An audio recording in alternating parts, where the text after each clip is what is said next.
کیا بار بار گناہ کر کے توبہ کر سکتے ہیں؟ اگر کوئی ایک گناہ بار بار توبہ کر کے پھر بار بار کرتا ہو تو کیا اللہ تعالیٰ اسے معاف فرمائیں گے یا نہیں؟ عبداللہ صاحب کے پی سے دیکھیں، توبہ کا دروازہ تو موت تک کھلا ہوا ہے.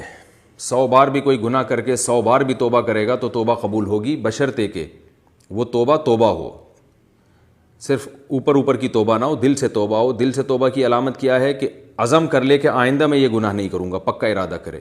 اور جو ماضی میں گناہ ہو چکے ہیں ان پر ندامت ہو، اس کو خوشی نہ ہو کہ اچھا ہوا چلو اتنے تو مزے اڑا لیے میں نے، ندامت ہو. اور تیسری چیز، آئندہ اللہ سے ایگریمنٹ کرے، دل سے عزم کرے کہ آئندہ نہیں کروں گا. ان 3 شرطوں کے ساتھ جو اللہ سے توبہ کرے گا، معافی مانگے گا، تو قرآن مجید میں اللہ تعالیٰ کا ارشاد ہے وَمَن يَعْمَلْ سُوءًا أَوْ يَظْلِمْ نَفْسَهُ ثُمَّ يَسْتَغْفِرِ اللَّهَ يَجِدِ اللَّهَ غَفُورًا رَحِيمًا. کوئی گناہ کر لے یا کسی طرح اپنی جان پہ ظلم کر بیٹھے، یعنی اللہ کی نافرمانی جب انسان کرتا ہے تو اپنی جان ہی پہ ظلم ہوتا ہے.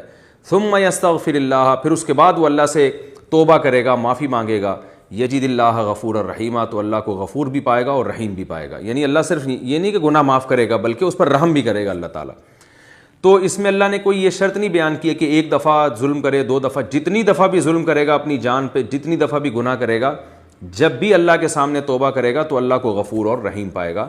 تو 1000 کیا کروڑ بار بھی اگر گناہ کر لیا ہو تو توبہ کرنے سے بہرحال وہ گناہ معاف ہو جاتا ہے. لیکن یہ جو آیتیں ہیں یہ توبہ کی فضیلت میں ہیں، گناہ کی فضیلت میں نہیں ہیں. لوگ ان آیتوں سے یہ سمجھتے ہیں کہ یار جب 1000 دفعہ گناہ کر کے بھی توبہ اللہ قبول کرتا ہے تو کیوں نہ بار بار گناہ کرو. تو گناہ کرنے کی اجازت بہرحال نہیں ہے. آپ نے جب اللہ سے ایگریمنٹ کیا کہ میں دوبارہ اللہ گناہ نہیں کروں گا، اور اس بیس پہ آپ نے توبہ کی، پھر جب آپ دوبارہ گناہ کریں گے نا تو یہ ایک گناہ ڈبل ہو جاتا ہے. ڈبل اس لیے کہ ایک تو یہ جرم ہے، دوسرا اس لیے کہ آپ نے اللہ سے جو ایگریمنٹ کیا تھا آپ اس ایگریمنٹ کو بھی توڑ رہے ہیں. تو اس سے خوف کھانا چاہیے، اللہ کے عذاب سے ڈرنا چاہیے کہ ایسا نہ ہو کہ توبہ کی توفیق سے پہلے ہی آپ پر اللہ کا عذاب آ جائے، اور بہت بڑا عذاب آ جائے کہ تو نے مجھ سے کیے ہوئے ایگریمنٹ کو بھی توڑا ہے اور تو نے گناہ بھی کیا ہے. تو عذاب آتے دیر نہیں لگتی بعض دفعہ. تو عذاب میں یہ بھی ہوتا ہے کہ بعض دفعہ اچانک اللہ کا آسمانی عذاب آ جاتا ہے، کوئی بیماری لگ گئی، اللہ نے فوراً آپ کو اٹھا لیا اور توبہ کی مہلت ہی نہیں ملی. اور بعض دفعہ یہ بھی ہوتا ہے کہ توبہ کی توفیق بھی سلب ہو جاتی ہے. ختم اللہ علی قلوبہم وعلی سمعہم، اللہ نے فرمایا نا کہ اللہ نے ان کے دلوں پر مہر لگا دی ہے.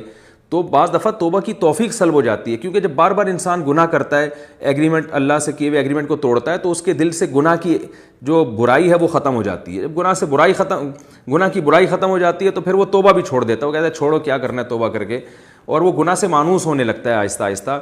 جو پہلی دفعہ گناہ کر کے جب اس نے توبہ کی تھی تو وہ کیفیت اس کی ختم ہونے لگتی ہے. تو یہ بڑی برائی ہے کہ آپ گناہ کر کر کے اپنے آپ کو گناہ کا عادی بنا رہے ہیں. تو اس لیے بھائی گناہ تو 1000 دفعہ بھی ہو توبہ تو اللہ یقیناً قبول کرے گا، لیکن یہ سوچ کے بار بار گناہ کرنا یہ پرلے درجے کی حماقت اور بیوقوفی ہے، اپنے آپ کو فتنے اور آزمائشوں میں دھکیلنے والی بات ہے. کیونکہ جو ایک گراؤنڈ ریئلٹی کو اگر آپ سامنے رکھیں، سروے کریں، تو جو گناہ بار بار کر کے توبہ کرتے ہیں اور بار بار اسی امید پہ گناہ کرتے رہتے ہیں کہ ہم توبہ کر لیں گے، تو ان میں زیادہ تر لوگ وہ ہیں جو پھر توبہ نہیں کرتے اور بالآخر گناہوں پر ان کی موت واقع ہو جاتی ہے. بہت کم ہیں جو اس میں کامیاب ہوتے ہیں.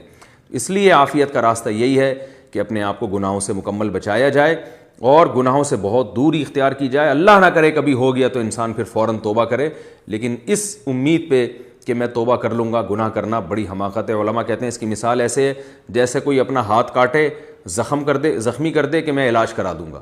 تو بھائی جب زخمی ہو گیا تو پھر تو علاج کرانا ہے، لیکن علاج کی امید پر اپنے آپ کو خود سے زخمی کرنا شروع کر دینا، یہ تو پرلے درجے کی حماقت اور بے وقوفی ہے.